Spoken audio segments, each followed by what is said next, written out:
What's up, good people? Welcome to our YouTube channel.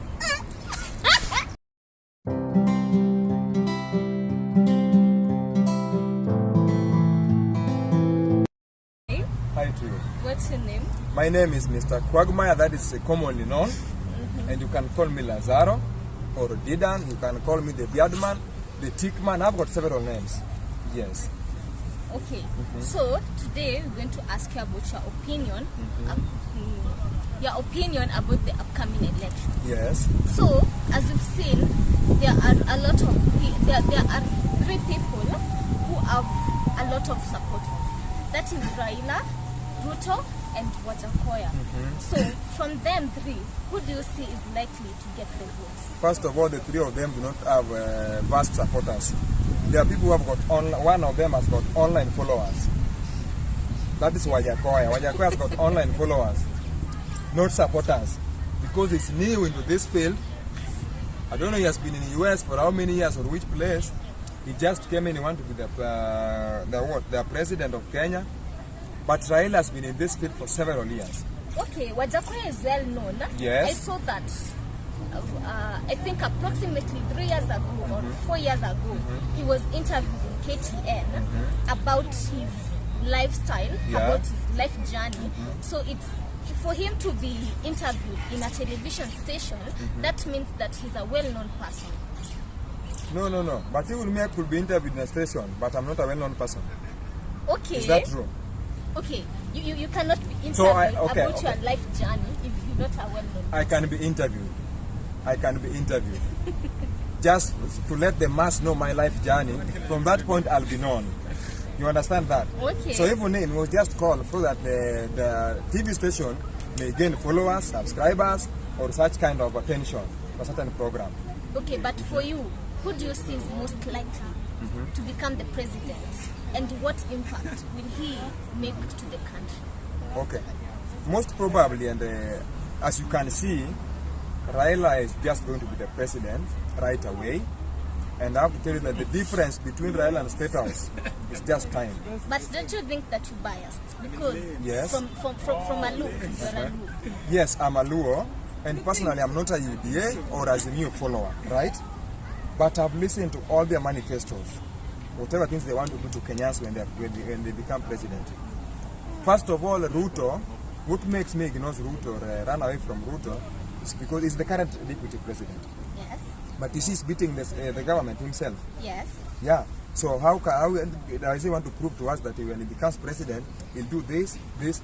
Yet there are questions right now, the things that he promised 2013, 2017, they have not achieved.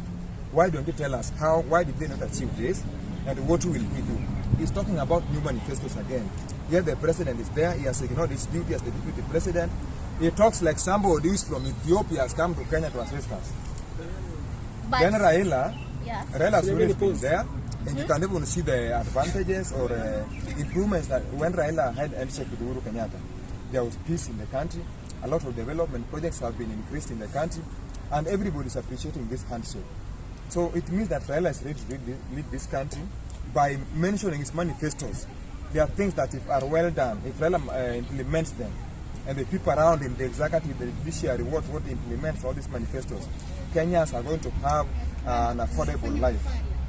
Everybody can afford, and everybody will have equal opportunities. Even say that if you are a government employee earning certain amount, this amount, salary bracket, you should not be owning a business. You should leave it to other people who are not employed.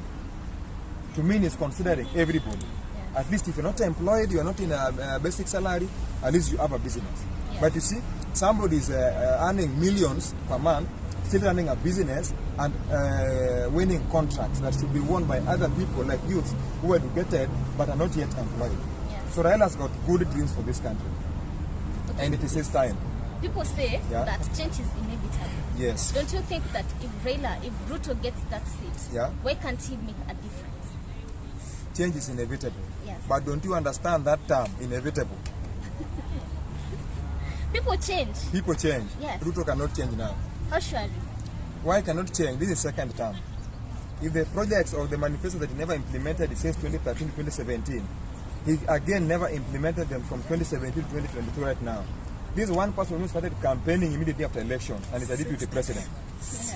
So how does he want to implement these things? He cannot change, because if he was to change, it was change in second term.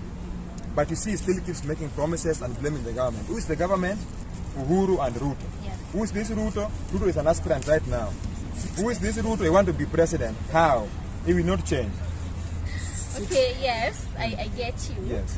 But we still went back to Wajackoya. Yes, Wajackoya.